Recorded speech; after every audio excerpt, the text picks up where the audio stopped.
Alors, le rapport entre linguistique et astrologie me paraît assez flagrant, parce que nous sommes dans le domaine du subconscient.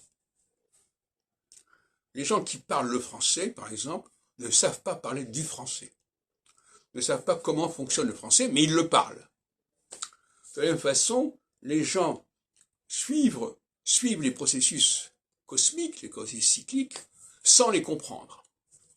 Donc on voit bien que la linguistique est un très bon modèle, très concret, très frappant, d'une pratique qui n'est pas consciente de ce qu'elle fait.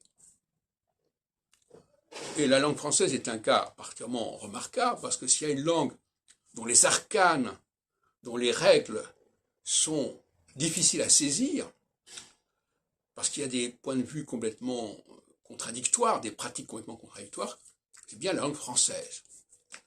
Et donc on voit bien que tout converge, et que parler le français, parler et pas seulement le lire, et discuter sur la langue française et enseigner la langue française, c'est assez proche de l'enseignement de l'astrologie et de ce que je viens de dire par exemple tout à l'heure, à savoir comment fonctionnent les sociétés, comment fonctionnent les guerres, les États, etc.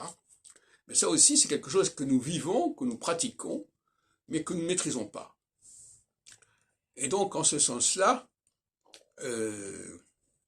alors, Freud a parlé des jeux de mots, des associations de mots, etc.